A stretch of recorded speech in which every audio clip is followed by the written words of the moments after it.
Donc je vous invite à vous rapprocher de la scène pour la démonstration en live d'Islands of Wakfu. Et c'est plutôt cool de jouer à la Xbox sur la grande scène. Moi j'ai déjà fait vendredi soir pendant les répétitions. Donc j'aimerais que vous fassiez un tour pour Yam, s'il vous plaît. Yam qui en plus... Merci. Et vous allez encore plus l'applaudir parce que Yam, c'est lui qui a eu la bonne idée de mettre des buzzers pour le Dev Quiz Nator et que tout le monde s'est amusé, donc vous pouvez aussi l'applaudir pour ça. Pas que pour Islands of Wakfu. Alors tu as ton micro, Yam, ou tu n'as pas de micro? Tu n'as pas de micro, donc comment tu vas parler? Avec celui-ci? Eh bien je t'en prie. Tu peux te présenter peut-être rapidement pour les joueurs? Oui, d'accord. Bah, je vais déjà présenter donc, sur scène, donc aux manettes, il y a Aurélien qui est notre développeur spécialisé dans les combats. On peut l'applaudir. Et à côté, donc, c'est un joueur qu'on a pris sur la convention qui a réussi à battre le boss qui était quand même assez difficile. Donc vous pouvez l'applaudir, c'est Michael. Bah écoutez, moi je vais vous laisser, je vais vous laisser entre joueurs de Xbox. Très bien. On se retrouvera après. Donc tout d'abord, je vais vous présenter les différents modes de jeu. Donc si vous pouvez revenir en arrière. Je vais leur laisser le temps de choisir leur profil. Donc le jeu est jouable en mode solo et en mode coopération. Donc on va commencer par le premier niveau. Comme certains d'entre vous ont déjà vu le jeu sur le stand, on va essayer de vous montrer aussi un peu plus et d'approfondir certaines notions.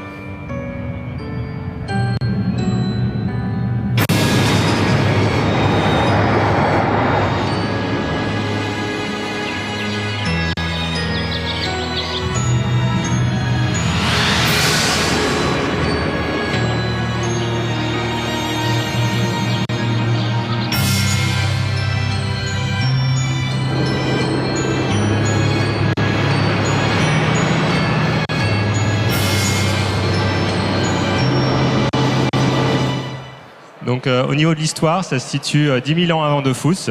Donc ça va raconter les origines de l'univers. Et donc comme vous avez pu le constater dans l'introduction, il y a une menace qui s'approche de la planète. Et donc on va découvrir au fur et à mesure des niveaux quelle est cette menace. Donc le premier niveau, donc, ça va être l'initiation de Nora. Donc voici, c'est le personnage de droite, c'est une héliatrope. Donc comme dans la série, vous avez Hugo qui est un héliatrope. Donc là vous avez Nora qui est à droite, et à gauche vous avez un dragon qui s'appelle Ephraim, qui est son frère dragon, et donc qui est contrôlé par le deuxième joueur. Donc au commencement du jeu, vous pouvez voir que l'univers est joyeux et qu'il n'y a pas vraiment de combat comme vous pouvez l'avoir sur Dofus entre les créatures. Et on va comprendre à la fin de l'initiation que la menace va transformer l'environnement et donner du fil à retordre à nos joueurs. Donc là, au début du jeu, on va commencer par une initiation. Et les maîtres héliatropes ont ressenti la menace qui s'approchait. Et donc, ils ont demandé à Nora de se dépêcher à apprendre l'art du Wakfung. Et donc, c'est ce qui va se passer dans le tutoriel.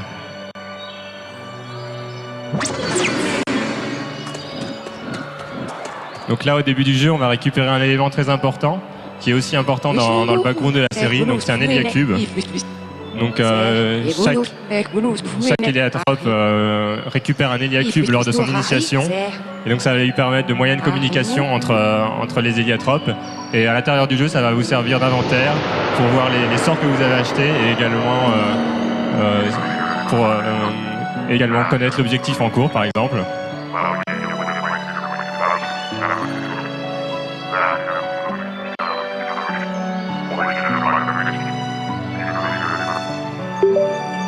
Est-ce que vous pouvez lever la main, ceux qui ont déjà joué à la démo, pour savoir pour savoir si je peux approfondir tout de suite ou si je vais vous expliquer d'abord les bases dans ce cas-là.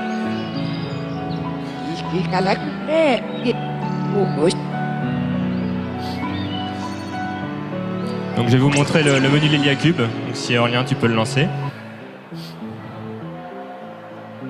Donc voici l'héliacube. Donc quand on l'ouvre, on peut apercevoir tous les sorts disponibles au personnage. Et donc au fur et à mesure des niveaux, on peut apprendre des nouveaux pouvoirs et améliorer certains existants. Donc sur la page de gauche, il y a il y a un écran qui permet de lire des mystères. Donc c'est quelque chose qu'on collectionne au fur et à mesure des niveaux et qui va vous en apprendre plus sur l'univers. C'est des sortes de poèmes un peu énigmatiques qu'il faudra essayer de déchiffrer.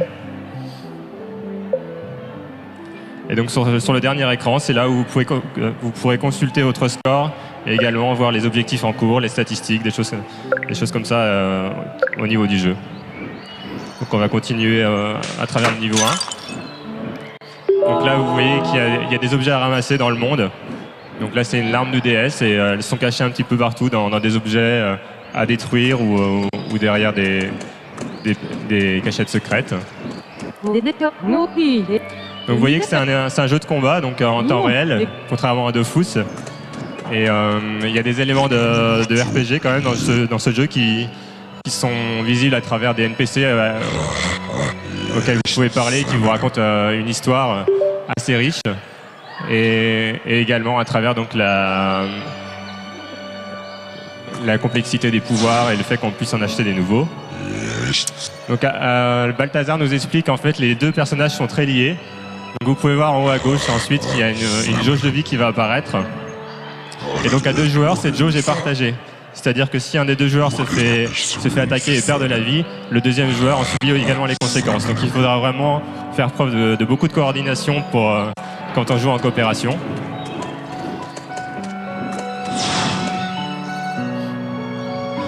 Donc là, on va passer au niveau 3 pour vous montrer des fonctions un peu plus avancées, parce que le tutoriel est un peu long.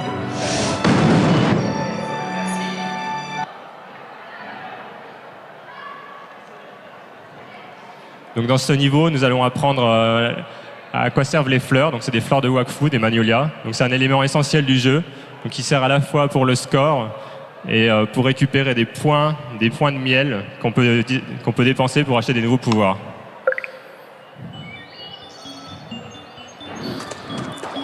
Donc entre-temps, vous pouvez voir un curseur qui est apparu à l'écran. Donc c'est le curseur de téléportation de Nora. Donc on peut le diriger où on veut à l'écran. Et donc ça nous sert à nous téléporter à l'endroit où on veut et on peut l'utiliser tant qu'on veut. Il a énormément d'intérêt pendant les combats parce qu'il permet de se déplacer derrière un adversaire par exemple. Donc il y a un principe de respiration tout au long du jeu.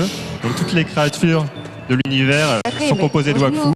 Donc on peut les absorber avec Nora ou au contraire on peut expirer du Wakfu avec Ephraim et donc remplir les réceptacles de Wakfu. Donc il y a des propriétés différentes suivant les éléments. Par exemple, sur des créatures comme les papillons, il y a une petite explosion qui apparaît et qui nous redonne une jauge de pouvoir. Donc ça va être la même chose avec les fleurs. On peut soit leur absorber leur Wakfu et les détruire, ou au contraire leur donner du Wakfu et les faire bloomer. Et c'est donc ce bloom qui va vous permettre d'obtenir des points pour gagner des nouveaux pouvoirs et faire augmenter votre score.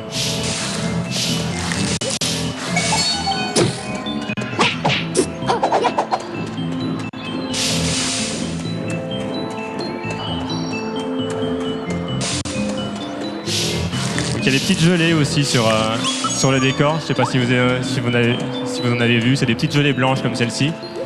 Et donc ça, c'est un élément essentiel pour gagner plus de scores. Donc il y en a qui sont cachés un petit peu partout dans le décor. Et plus vous en prenez, plus vous aurez un score positif à la fin du niveau. Il faut savoir qu'il y a des classements de scores pour chaque niveau. Donc ici, c'est ce qu'on appelle un chemin héliatrope.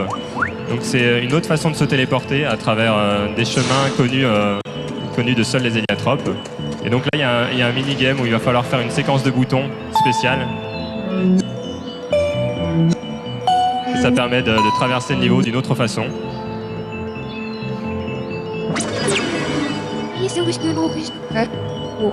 Donc il y a à la fois beaucoup de combats dans ce jeu, mais il y a aussi des puzzles comme ici. Donc où il va falloir réussir à détruire cet œuf. Donc il faut observer un petit peu son environnement.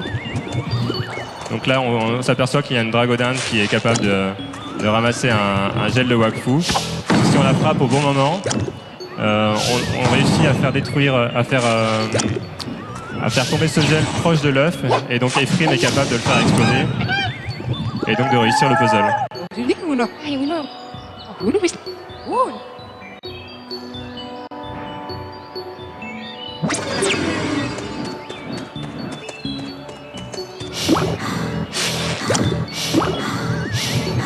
Donc les gels, dans le cas de Nora, ils permettent de récupérer de la vie, donc comme toutes les sources de Wakfu. Donc il y a des fleurs de gel qui repopent du gel à l'infini et qui permettent de se ressourcer à différents endroits des niveaux.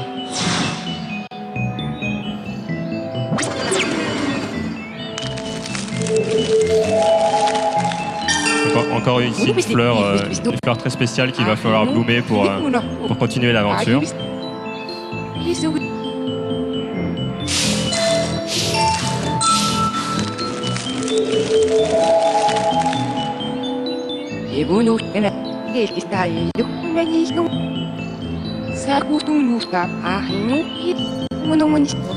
Comme je vous le disais, le background du jeu est très lié à celui de la série animée.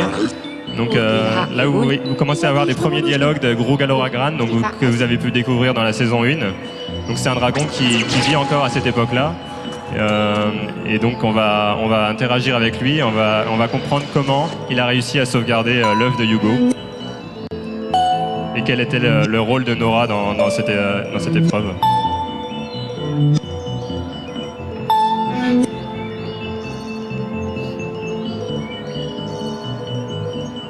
Là, vous pouvez reconnaître le dragon en haut à gauche.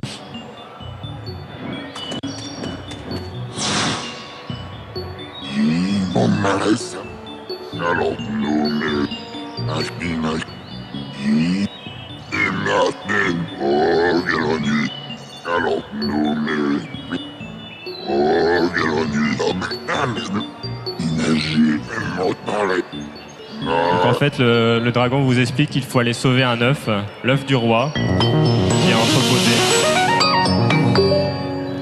Et avant ça, pour nous aider dans notre aventure, il nous donne un nouveau pouvoir au dragon qui permet de cracher des boules de Wakfu plus rapidement.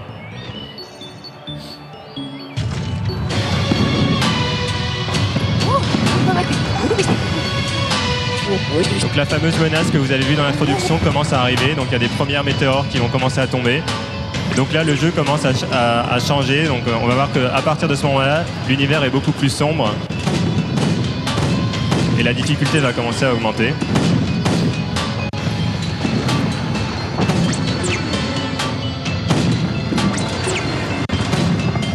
Donc à cette époque-là, 10 000 ans avant Dofus, il n'y a que des héliatropes sur la planète, donc vous n'aurez pas de Yob, de Oza, etc. Donc c'est pour ça que tous les personnages que vous voyez sont capables de se téléporter. Ce sont tous des héliatropes.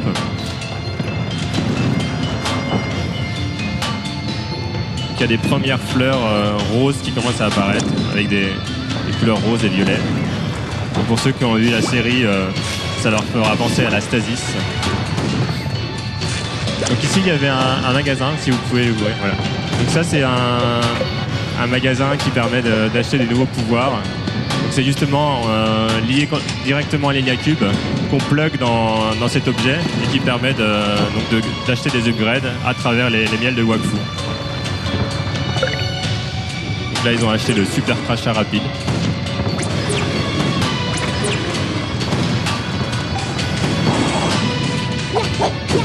Donc le gameplay de Nora et des films sont vraiment différents. Donc il va falloir choisir le bon personnage quand on est en solo. Parce que quand on est en solo, on peut changer à tout moment de personnage avec le bouton Y.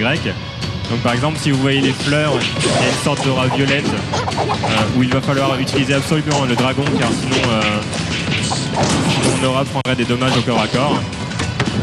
Et pour d'autres créatures, Nora sera beaucoup plus efficace. Donc il faudra choisir constamment le bon personnage pour la bonne situation.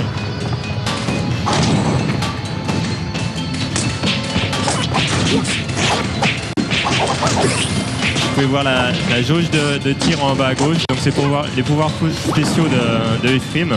Il y a une jauge qui apparaît qui vous donne un temps limité d'utilisation.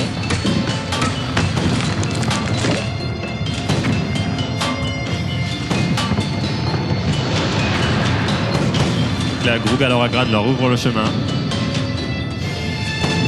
Et nous arrivons bientôt au boss de fin de la démo. Donc la démo est composée de 3 niveaux. Donc là, nous sommes justement sur ce 3e niveau. Et le jeu complet en comporte 14. Donc pour ceux qui ont pu voir la démo, nous allons vous montrer le début du niveau 4 pour voir un peu ce qui se passe après.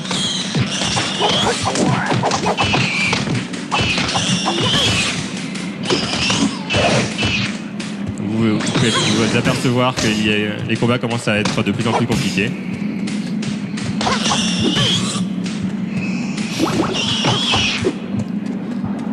C'est un jeu qui s'adresse à la fois aux joueurs occasionnels, car nous avons un mode de jeu facile qui permet de découvrir l'histoire pour ceux qui s'intéressent essentiellement à l'histoire, et également aux joueurs Xbox plus chevronnés, car le jeu est assez difficile dans son mode normal. Et d'ailleurs, pendant la convention, beaucoup de personnes ont eu des difficultés à battre ce premier boss, le boss Press Pick.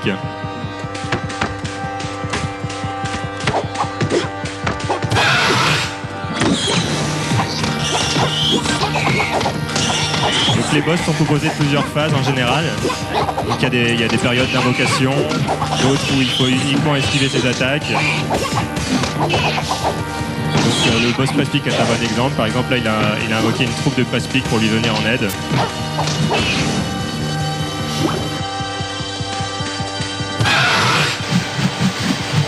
Alors que dans cette attaque il va falloir essayer d'esquiver au maximum la tornade. Donc pour Nora, il va falloir se téléporter un maximum, alors que pour Ephraim, il faudra utiliser la fonction rejoindre, qui permettra à Ephraim de s'échapper, lui qui n'a pas de téléportation.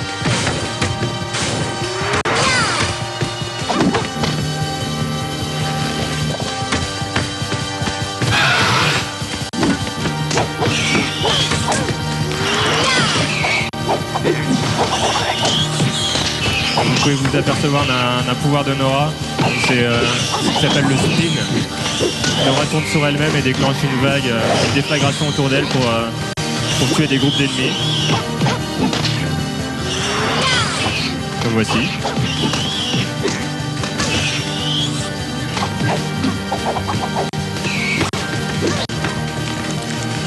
Donc l'utilisation des pouvoirs est limitée par des pulses de stasis que vous pouvez voir en haut à gauche de la jauge. Donc c'est des petites spirales que vous regagnez en utilisant vos combos de base. Donc, au fur et à mesure du combat, la jauge se remplit et vous pouvez utiliser vos pouvoirs.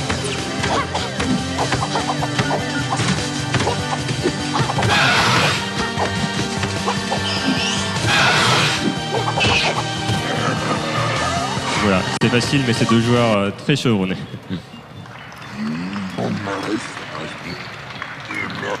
Donc là, premier succès. Donc à la fin de la présentation, je vous expliquerai l'importance des succès pour les joueurs de Dofus et de Wakfu. Car nous avons mis en place un lien entre le jeu Xbox et les différents MMO d'Ankama.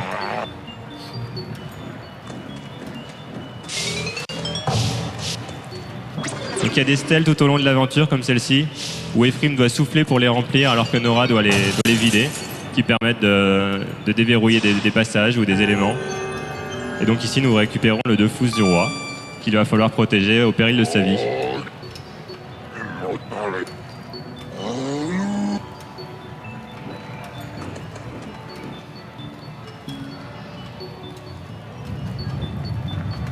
Et donc c'est ici que s'achève la démo. Et nous allons vous montrer donc le début du niveau 4. Vous pouvez voir ici le tableau des scores. Non, ou pas.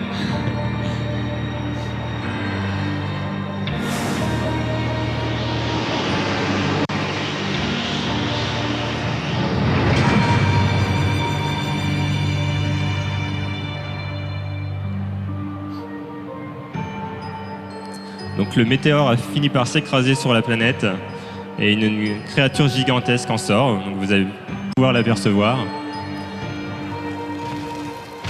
Et vous aurez l'occasion d'en savoir plus si vous jouez au jeu.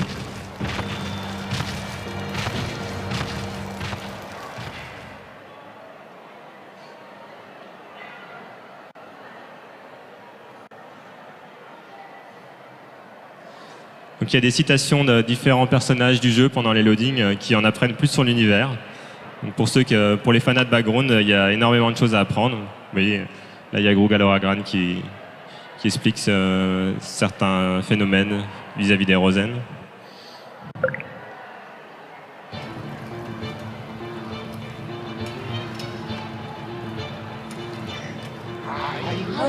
Donc, suite au crash de ce météore, le monde est dévasté Et donc l'ambiance du jeu change littéralement et devient beaucoup plus sombre et il y a beaucoup plus de monstres à affronter.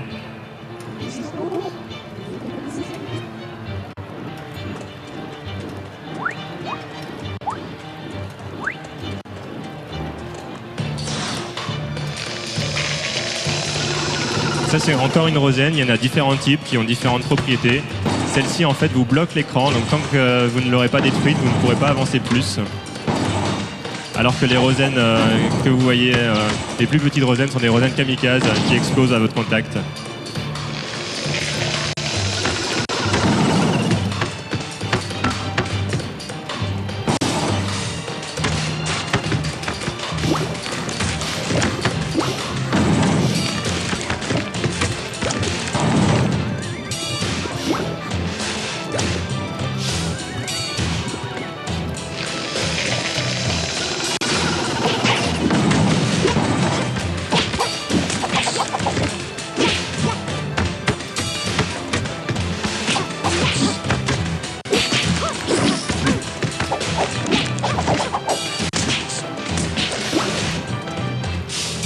On retrouve les petites créatures qu'il y avait dans le niveau 3. Donc là, celui-ci, ce sont des larves de Wakfu.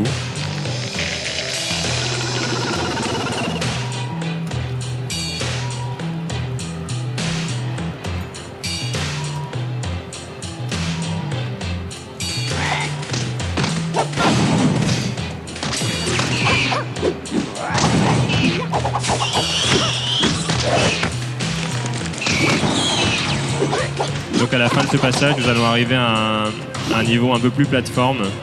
Alors, il y a des phases de puzzle, des phases de combat, et également quelques phases de plateforme avec, où il va falloir se téléporter et choisir le bon personnage au bon moment. Donc là, nous arrivons à un sanctuaire Héliatrope que nous avons pu rencontrer dans le deuxième niveau pour ceux qui ont fait la vidéo.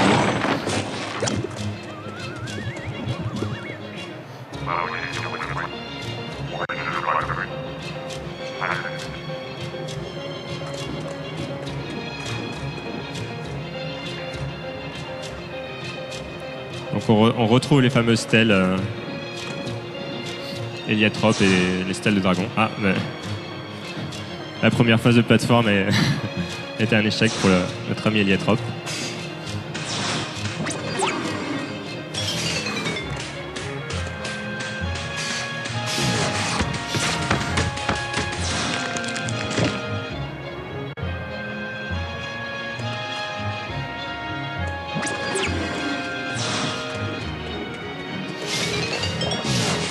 Donc il y a encore beaucoup de fonctionnalités car le jeu est très riche et mélange de nombreux styles de gameplay. Donc je vous laisserai le découvrir par vous-même sur le jeu.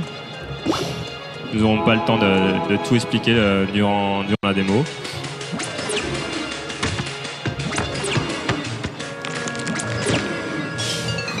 Et il y a une dernière fonctionnalité que je voudrais vous présenter, qui est donc le platypus.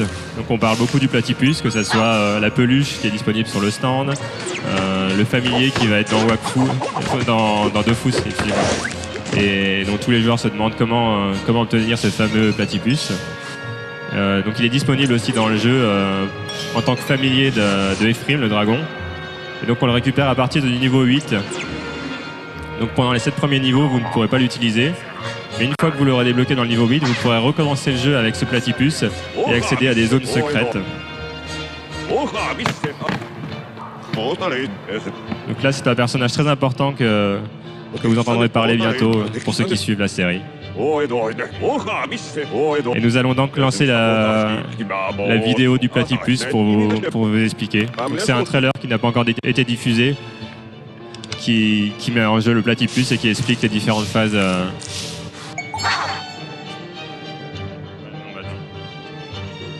Si c'est possible de lancer la vidéo.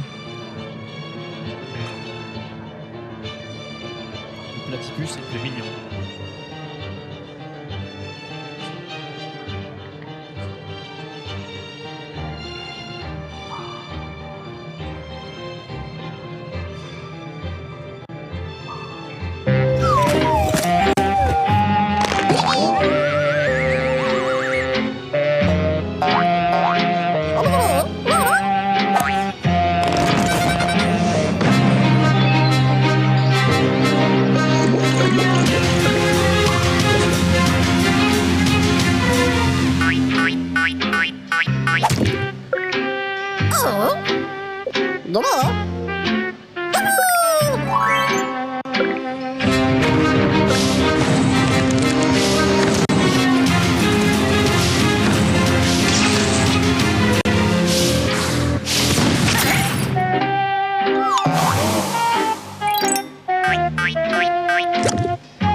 Donc le platypus, donc il va vous servir à la fois pour résoudre des énigmes, donc qui sont essentielles au jeu.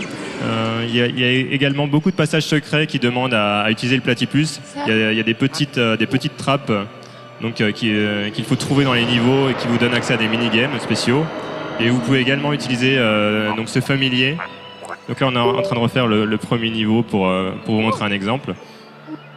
Donc on peut utiliser ce familier également en combat car il peut ramasser des objets qui servent de grenades. Donc le dragon peut donc déplacer ce familier dans le dos d'un adversaire et le faire exploser. Et donc c'est un élément vraiment essentiel au gameplay. Donc là c'est un exemple d'un personnage qui a déjà fini le jeu et qui rejoue au niveau 1. Donc c'est le même endroit que tout à l'heure. Et vous pouvez vous apercevoir qu'il y a une petite trappe en haut à gauche qui est assez discrète. Et donc si vous y allez avec le platypus, vous avez accès à une zone secrète. Et donc là vous avez le Stasipus. Et ça vous permet de récupérer un objet à collectionner, tout en évitant les Stasipus, pour compléter votre collection de l'arme de DS. Voilà. Donc c'était un petit exemple, il y en a partout dans les niveaux. Donc la première fois que vous ferez le niveau, vous ne verrez pas qu'il y avait cette trappe, mais en le rejouant et en faisant plus attention, vous pourrez découvrir ces petites subtilités. Donc pour les joueurs de Dofus, je voudrais vous expliquer un peu donc, le lien cross-média qu'il y a entre le jeu Xbox et le jeu PC. Donc pour chacun des 12 achievements, il y a un objet ou un cadeau qui est offert sur le MMO Dofus et dans un second temps Wakfu par la suite. Donc comme il y en a beaucoup qui se demandent sur le stand comment est-ce qu'on fait pour obtenir le platypus ou des choses comme ça dans Dofus, j'ai fait une petite liste pour m'en rappeler. Donc je vais essayer de vous expliquer pour chacun des achievements qu'est-ce qu'on gagne dans Dofus. Alors le premier, donc c'est quand on joue en coopération, c'est l'achievement A2 c'est mieux. Et donc dans Dofus, si vous avez cet achievement, vous pourrez gagner une botte de press-pick spéciale. Donc vous pourrez frimer avec votre bot dans le jeu Dofus. Tu peux aller. Donc là, c'est l'initiation. Donc quand vous avez fini l'initiation, vous pourrez avoir un chapeau avec une plume de tofu bleu. Pour celui-ci, donc vous pourrez avoir un sac avec 30 feux d'artifice spéciaux qui sont donc en rapport avec le jeu, Islands of Wakfu. Pour celui-ci, vous aurez un livre spécial qui explique des éléments du background d'Islands of Wakfu, donc vous pourrez débloquer ce livre dans Dofus. Donc celui-ci, c'est justement celui qui va vous permettre de débloquer le familier platypus dans votre jeu Dofus. Donc celui-ci est directement en lien avec Wakfu les gardiens, car il y a un passage du jeu où il faudra sauver Zora, qui est un des personnages de Wakfu les gardiens. Et celui-ci vous donnera accès à un collier spécial qui vous permettra, lorsque vous l'utilisez, d'avoir une aura bleue autour de votre personnage de Dofus. Donc celui-ci est secret, donc je vous laisse essayer de trouver ce que c'est. Pour celui-ci, donc ça c'est finir le jeu, et ça vous donnera un bouclier de stasis, plutôt la classe.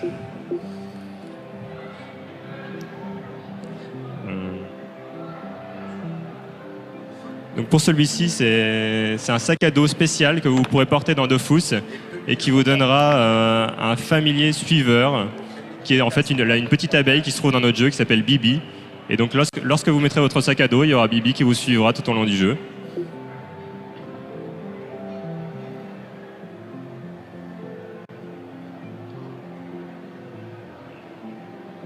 Donc celui-ci, c'est une bague spéciale et qui vous donnera aussi un titre. Donc il y a des titres dans Dofus. Et donc ça vous donnera un titre unique. Donc celui-ci, c'est justement par rapport au boss qui est sur la convention. Il faudra découvrir qui est ce fameux Chamipus que vous avez pu affronter sur notre stand.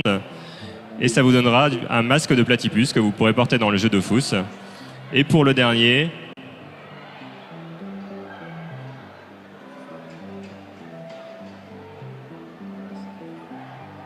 c'est une fiole que vous pourrez donner à nourrir à votre familier platypus dans Dofus pour le rendre encore plus fort. Donc voilà, merci beaucoup.